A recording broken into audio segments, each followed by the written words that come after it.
Hello, everyone. Blue Star Saber here once again to do another One Piece chapter review, chapter 1067, Punk Records. Let's see. But before we begin with the chapter, and I know I'm very late on this one, is Jama's 66 An Emotionless Excursion, Volume 24. What's your name again? Judge versus Caesar, where you have Judge and Caesar about to face off, clearly from the title to its like Judge might have just completely forgotten who Caesar was or the other way around, but either way, it's managed to anger and annoy each other as these two fellow former Mads associates do not like each other and are ready to fight each other. And I do like this fight. But see, I've seen some people get quite excited for this cover story, but like King of Lightning. But other than that, you've got two eldest sons just looking on, just being like, oh, please, I can't believe our old man's about to get into a pointless fight, if you will. So, yeah, it's kind of funny. Two pointless scientists from Mads about to fight each other. No, it will be interesting to see how this goes. For I'm predicting that these two mad scientists may end up working for the world government again.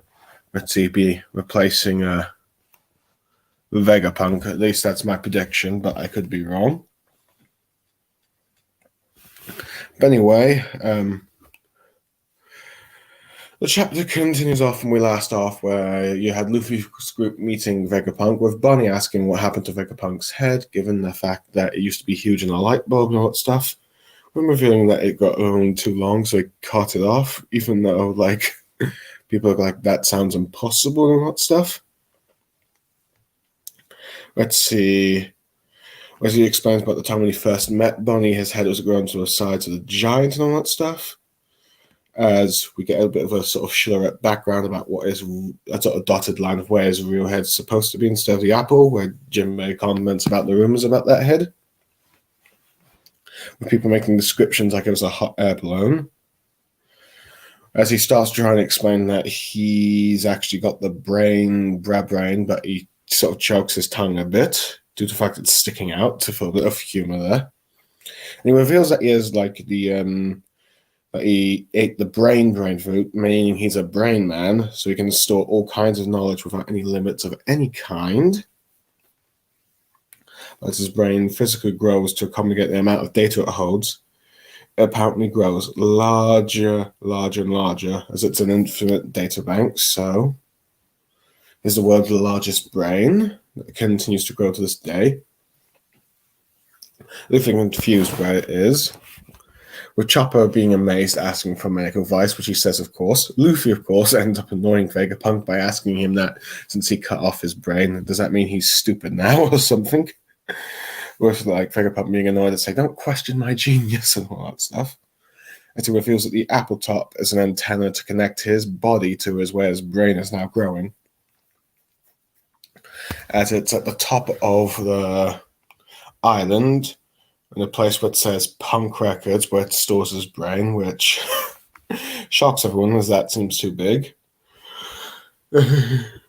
So, and thanks to the antenna, he can connect to that brain and lets him move about freely from it.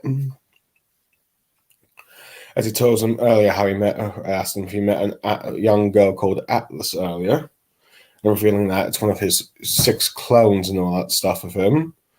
With Luffy asking if he's a ninja, clearly a reference to the whole Sage of 6 Paths and Naruto thing with the Shao clones. But yeah, I do like that. As he reveals that each 6 of them possesses a different personality aspect of him. If you add them all together, they all become like a version, let's say a full Vegapunk, if you will, as we get a sort of reintroduction of like all the 6 versions. First one, Shaka the good, Lilith the evil, Idson the thinker, Pythagoras the wise, Atlas the violent, and York the greed and all that stuff. Just so you get a full idea, just a full set of the team. Apparently, whatever they experience will be synchronized to the Punk Records later that day. So, and due to the fact that they have different personalities, duties that are distinct, Let's see. Each one has their own unique experiences that they can download and often a lot fluff. With Luffy, of course, is confused by all this, but Jinbei just asks about how they used all the same brain and all that stuff, even though that confuses him himself.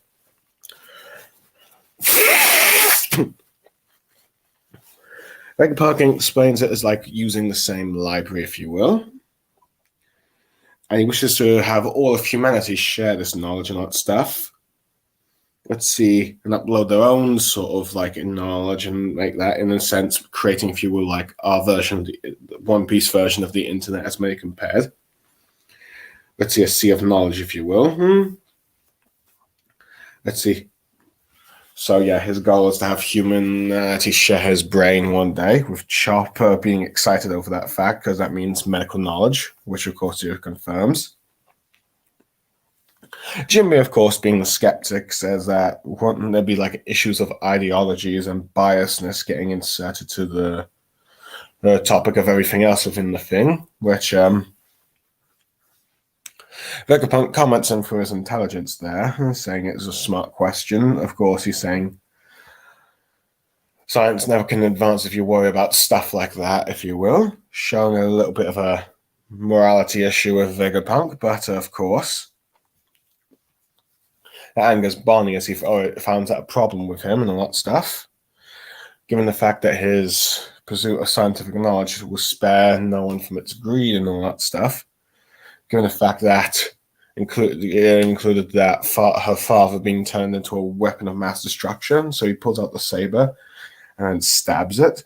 Let's see, Vegapunk pleading her not to kill him and warns her that the saber is a failure.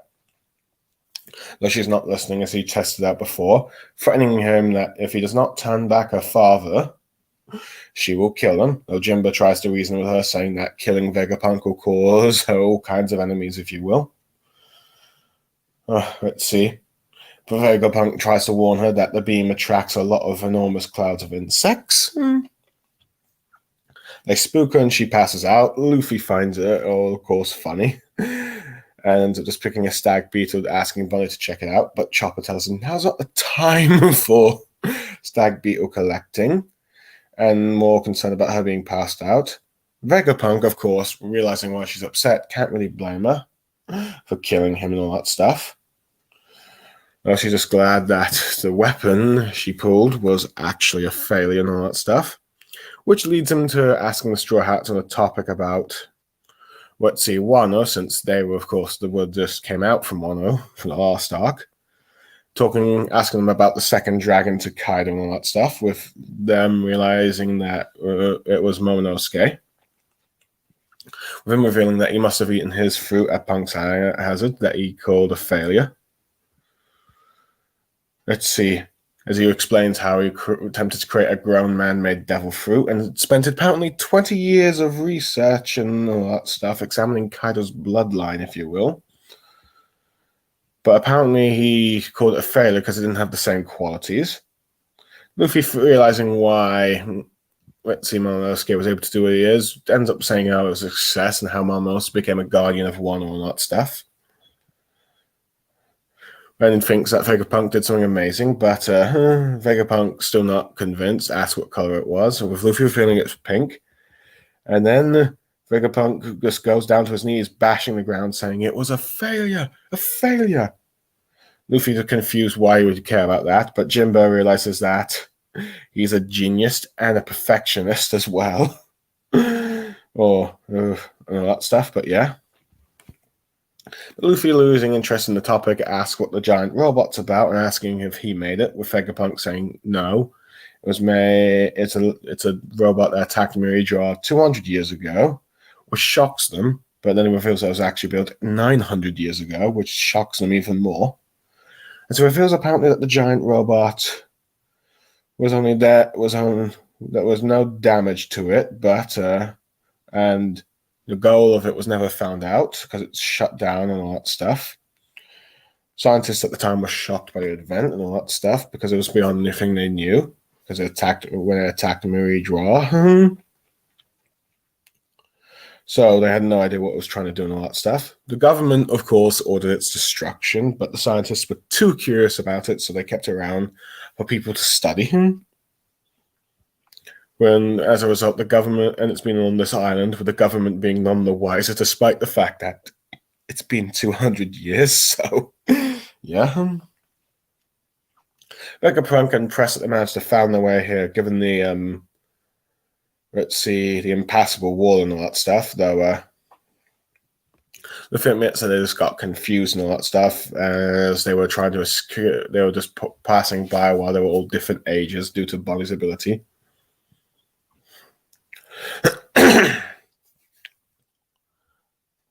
Vegapunk just sorry to hear that kind of thing, though granted, I guess he was just hoping they would find this trace by their own intelligence, but yeah.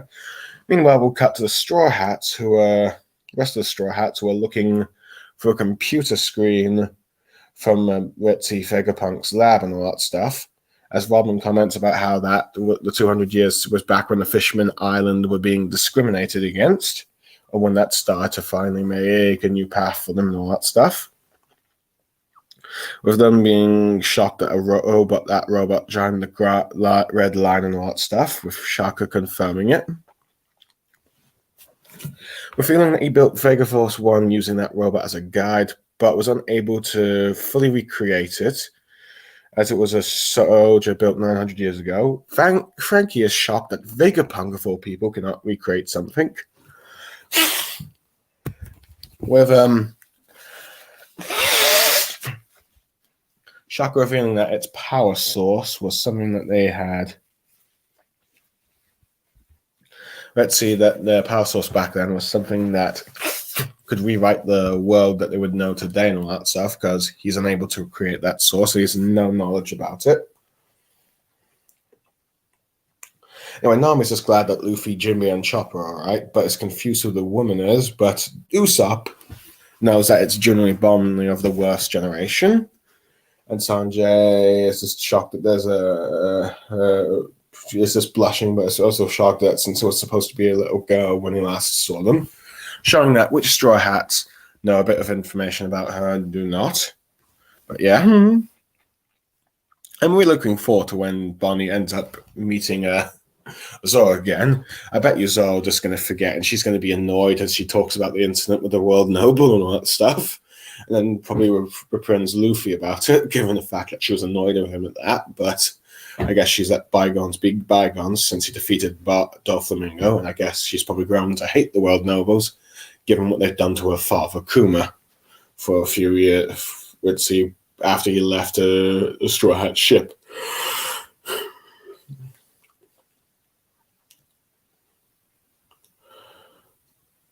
Let's see. Apparently someone being oppressed by Vegapunk's head and all that stuff.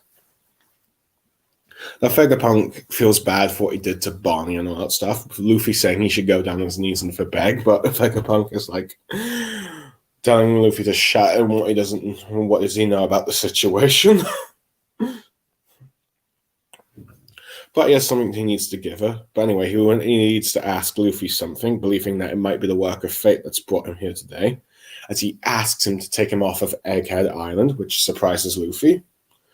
Meanwhile, we see some of the Spikako sea beasts being taken out by Cypher Pole as they're requesting to dock permission at Egghead. Annoyed by these barely trained pets, if you will. Apparently, with them, Retzi witnessing that Julie Bonnie has somehow sailed to Egghead Island. Rob Lucci now decides that it's time to get rid of her, believe that they're finished with what they needed to do with her.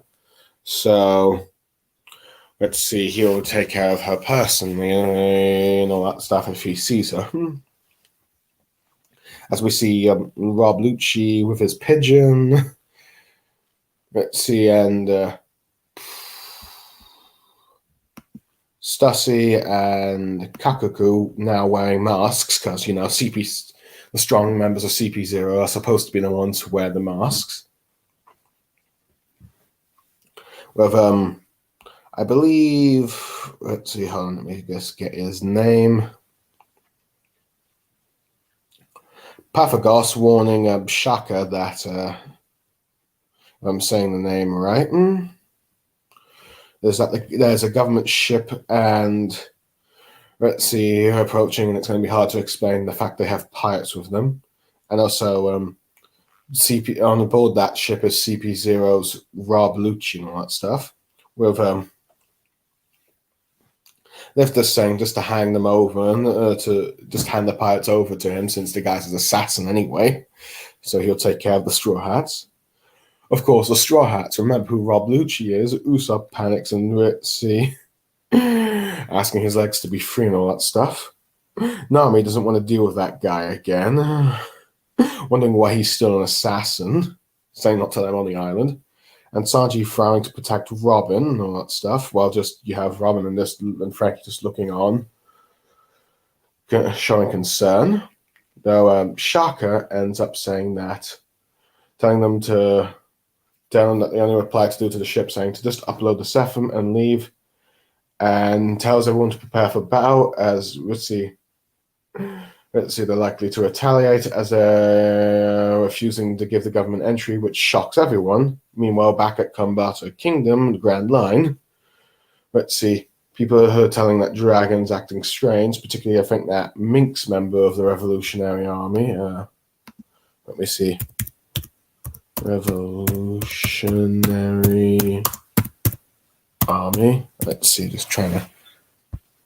I believe this one's name is. I believe it is Lindbergh. Yeah, the Minx cat, I believe. Apparently has a bounty of 316 million. Yeah, Cat Minx, the South Blue commander.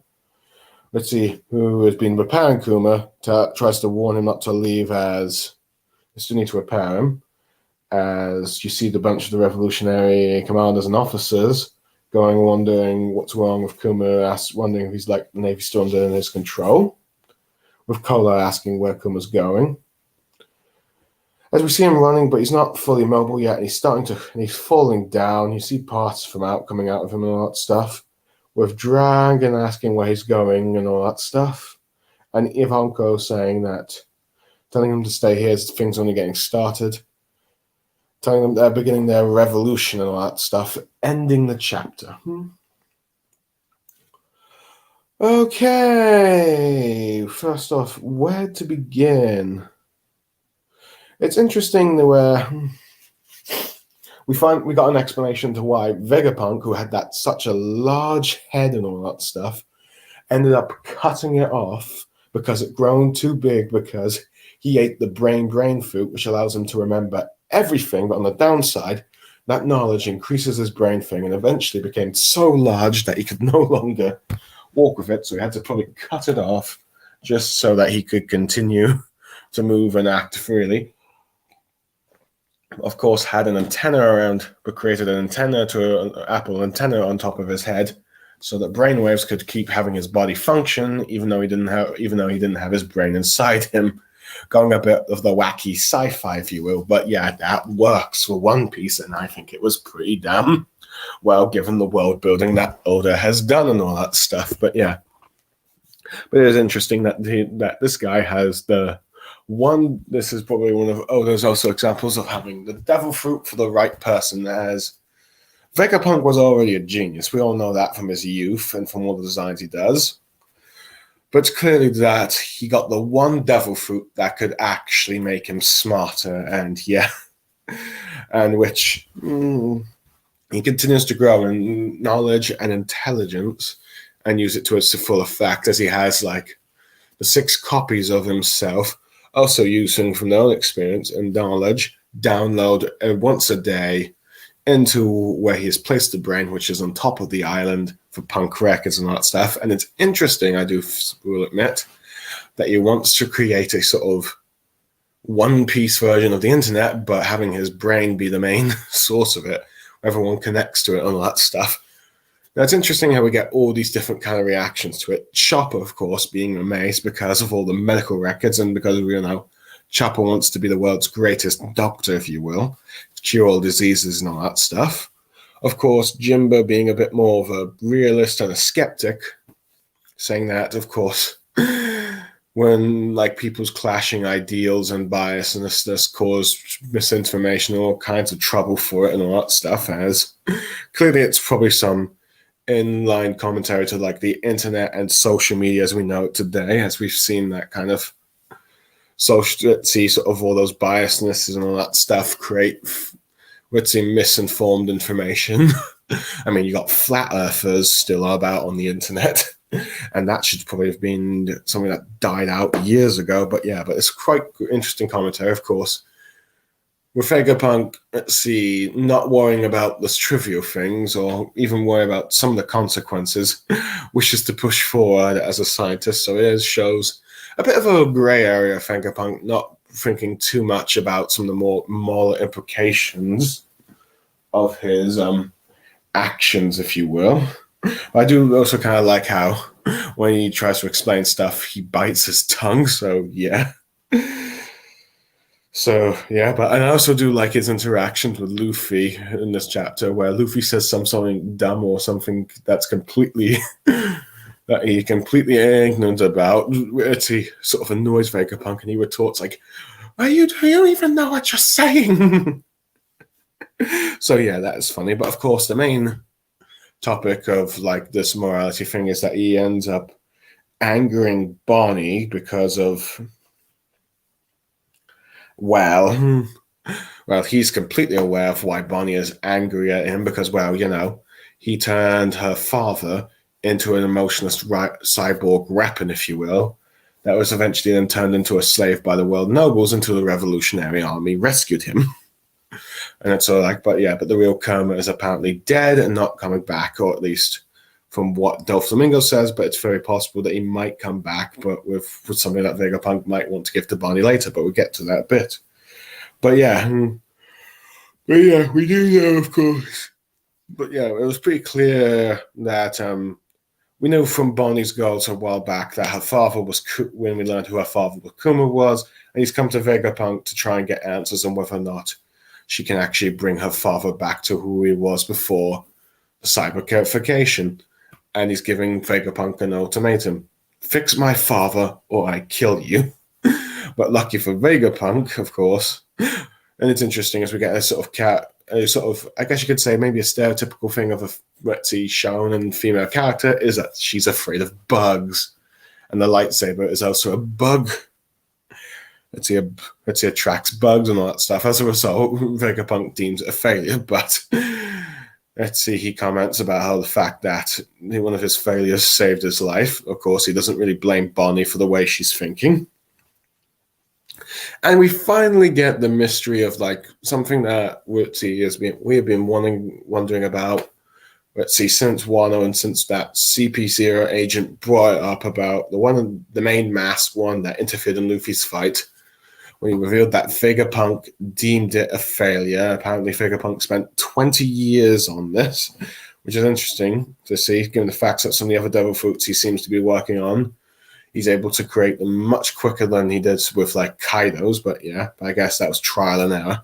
But we learned that the reason, and this is what many people theorized, is the fact that the reason he considers Momonosuke's Kaido replica devil fruit to be a failure is because it's not an exact copy. It was pink instead of blue, and he's like a perfectionist, so yeah, it clearly upsets him, and it's like kind of funny. Luffy doesn't see what the big fuss is, but Jimbo just realizes that he's a perfectionist. It needs to be a complete perfect replica, otherwise it's not funny. Otherwise it's not Otherwise it's not a success. Now, granted, it would be funny to find out if the world government ever found out that.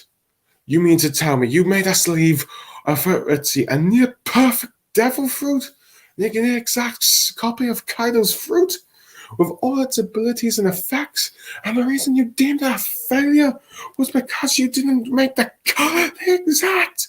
Because Kaido's fruit could have probably been very useful for one of the Marines to have it. I wouldn't be surprised if a Marine did eat that fruit. They would probably have been an admiral by now. But yeah, that would have been kind of interesting. Maybe even one that could actually fight Kaido. At least. on a devil fruit scale. I mean, granted, they don't know if the Marines have anyone that can fight them in the terms of hockey. Maybe, I guess you could say Zengoku, Garp, and maybe Akainu, but who knows? But yeah,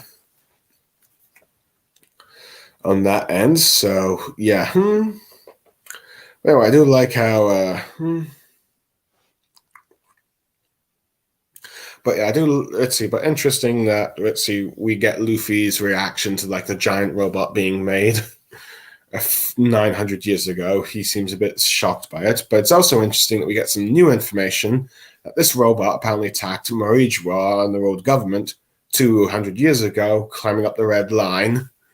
And let's see, its purpose was unknown because it ended up shutting down and running out of its power at the time. And the world government ordered its destruction, but the scientists at the time were just too damned curious about it, so they kept it on this island, Egghead Island, for 200 years without the world government finding out. Which, granted, that seems to be a very foolish move on the world government's part, like not checking that the scientists at the time destroyed it. They probably should have double checked. But I guess it goes to show the incompetence of the world government that all these mistakes happen. That's now coming back to bite them. That in some ways, it's amazed how they've even kept the Void Century a secret for so many years. If it wasn't, but then again, it is Ritzy and the road poneglyph, the big one that's on the Laugh Tale Island, which only Rogers managed to find, so they're probably lucky on that end. But oh well. But it's also interesting to learn that this robot was around the time when Fishman discrimination was at its worst until the world government accepted them. And it seems that since that was brought up, it's clear that this giant robot and that event had some form of connection with one another. For we know, it seemed perhaps a Fishman accidentally activated it just as they got the progress with the government with the Fishman. But who knows? Will remain to be seen there. But Fishman Island has clearly got some more importance along the way, besides of Princess Shirahoshi being Poseidon. But I do find it funny how Luffy and Chopper just honest how they just just randomly appeared here when Vegapunk Gritzy praised them for getting here and all that stuff. But anyway, I do like how the rest of the Straw Hats are just watching in on Luffy and the actual Vegapunk and all that stuff, just listening in. But it's interesting to think that the giant robot, Vegapunk, tried to replicate it with their own Vega Force 1 that the Straw Hats encountered earlier and all that stuff, but it's an incomplete replica, as they don't know the power source. And I do like how Frankie, being the Vegapunk fanboy it is unable to grasp Vegapunk, unable to, recreate something. But of course, this dynamic power source leads to more theories about the whole sun god Nika and the infinite energy thing, or someone creating a sun or something, or even the flare fruit. No, now owned by Sabo, but who knows? We'll see whether or not that that unlimited power source is something that was devil fruit related. I do like how you have Nami showing concerns for the 3 missing Straw Hats. But it's interesting to learn that which Straw Hats are a bit familiar with Bonnie, of course, like I said earlier. Nami being unaware of who she is. Usopp, probably more, phone research, realize that this is one of the worst generation of their captain besides them. And Sanji clearly doesn't know Bonnie's devil fruit, so no doubt he's going to probably try and flirt with her when he sees, and perhaps she'll get a demonstration, as I doubt Bonnie would probably approve of Sanji's flirting. But of course, the one Ritzy interaction I want to see is Bonnie and Zoro again, since they haven't seen each other in 2 years, and I'm pretty certain Zoro's going to forget about it. But But I do like how Vegapunk does, of course, feel bad for Bonnie, and has actually got something to help her, as he has something to help give her and all that stuff. Maybe it's something that can help either Kuma, or at least make sure Kuma does not end up in control of the world government again. I do not know. Maybe a secret message that Kuma left for Bonnie, if he is truly gone and all that stuff. I do like how Luffy, probably feel like he's befriended Bonnie, is end up speaking on behalf of telling Vegapunk to just apologize. But of course, Vegapunk having none of it. But the most interesting thing is the fact that Vegapunk is asking Luffy to take him off of Egghead Island. Given the fact he probably realizes that he's not got long to live if he stays on here, clearly the world government is, wants to assassinate him and all that stuff. And speaking of which, we've of course got CP0 taking out a few of those sea beasts and all that stuff. And I do like how Rob Lucci and the others are wearing masks, showing that, okay, they've probably advanced and a step up within the organization, since the masked members are supposed to be the ones who are the strong ones, the unmasked ones being the weak ones. So yeah, it seems Rob Lucci has gone up a few ladders, given the fact that some of his superiors have probably ended up dying as a result of Wano. And arguably the one that was often regarded as the leader, given how he was told to interrupt Luffy's fight, and Kaido crushed him as a result of it. But yeah, I do, of course, like the Vegapunk's reaction, saying, like, Shaka, we've got to worry about, let's see, CP0's here, and Rob Lucci, and all that stuff, government ship, we got to hide the pirates. Lilith is just like being the evil one, just saying, just give the Straw Hats to them, they're assassins anyway, so showing just her lack of care for, like, the Straw Hats, and living up to her evil moniker of being, I don't really morally care and all that stuff. Of course, Shaka refuses and prepares for, and tells everyone to prepare for battle, as he knows that they're here to kill them and all that stuff, and refuse their request. But of course, I'm also liking the fact that the Straw Hats also, of course, remember Rob Lucci. Well, they probably remember all the enemies, but this is one of the ones they probably remember the worst, given the fact they once sent their captain flying. With a few people that actually did beat their captain at once, even though Luffy was he's shot by Robin's betrayal at the time, alleged betrayal at the time. But yeah, Usopp being like, release my legs. I was saying, why is he still assassin? Get us off this island. Don't let me on and all that stuff. And Sanji, of course, remembering how Rob Lucci was after Robin, wants to protect her and all that stuff. But yeah, granted, you don't really see Frankie and Robin give too much, except maybe from facial expressions, but you can tell that they're like, what's he doing here? Not this guy again. But yeah, I do like the Straw Hats' reaction, because it's like, arguably, this is probably from the majority of Straw Hats, arguably the first time that, they've re-encountered an old foe, if you will, because, well, Luffy is, because it's mostly just usually been Luffy that's meeting opponents that they faced before, like Crocodile and all that stuff from Imperial Down. Marineford, where about nearly every Marine and Warlord he's encountered, has been there at least once. And technically returned to Shabari, where he met, Sentomaru, who's yet to make an appearance, but I wouldn't be surprised if he does, though I've already know from future chapters, but heck, on that question. But yeah. Anyway, also, I do like how Rob Lucci's mask only covers half his face. Same with his pigeon. Kakuku's got some, Stussy's got some sort of fox-like thing, and Kakuku's got some long beard nose thing. It kind of reminds me of, like, it's like, what if the Sniper King had his own beard on his mask thing to cover more of his face and mouth, if you will. But the most interesting thing to note here is the fact that, of course, Kuma is starting to move, just as they haven't really finished repairing the Revolutionary Army, or hasn't finished repairing him and all that stuff. And it's clearly that he's probably, many have guessed that the Saffron Vegapunk, the Saffron Kuma, if you will, it has, all the pacifistas are connected somehow, and Kuma's heard that the fact that Rob Lucci, and it's interesting that, I should mention that Rob Lucci, for some reason, has mentioned how Bonnie has served a purpose, so they don't need her now. We have no idea what they needed her, but Akaina was glad that they captured her after Black, but it turned her over for a Marine ship, or was attempting to.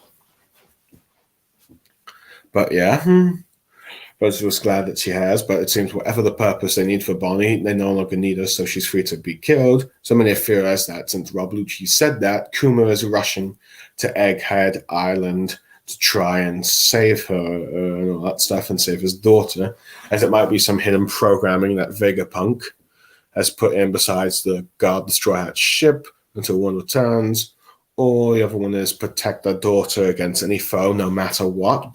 Or Vegapunk, or let's see, Kuma has some shred of his humanity left and is determined to save his daughter after hearing it from the connection. But the revolutionaries are concerned, and I do like how the three founding members, Dragon and Ivankov, all panel to side face to face as the two try to plead Kuma not to go, and they need him as they're about to begin their, let's see, revolution, if you will, against the world government.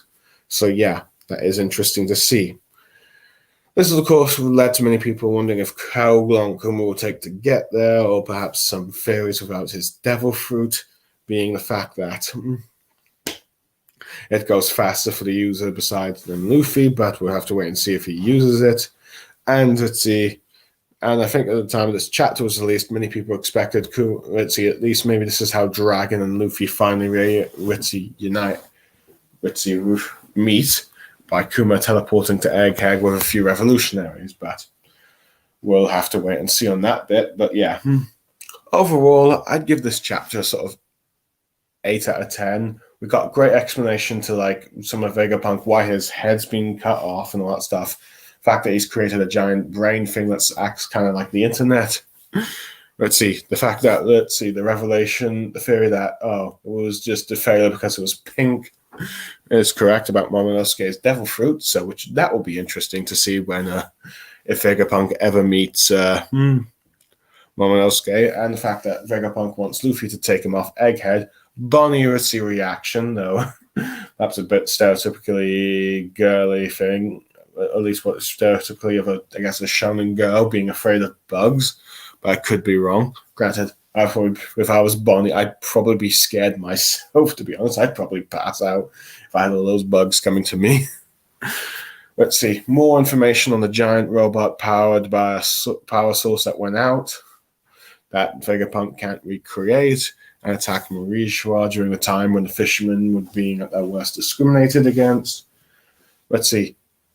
The Vegapunks preparing for battle alongside the Straw Hats against CP Zero as they prepare to assassinate. And of course, Kuma on the move. Truitzy running to who knows where. But yeah, overall, pretty good chapter. I enjoyed it. For those who end up listening to a review, I hope you enjoyed listening to what I had to say. And I look forward to reviewing the next chapter when I get the time to, which hopefully will be in a few days. But for now, I am Blue Star Saber, signing off.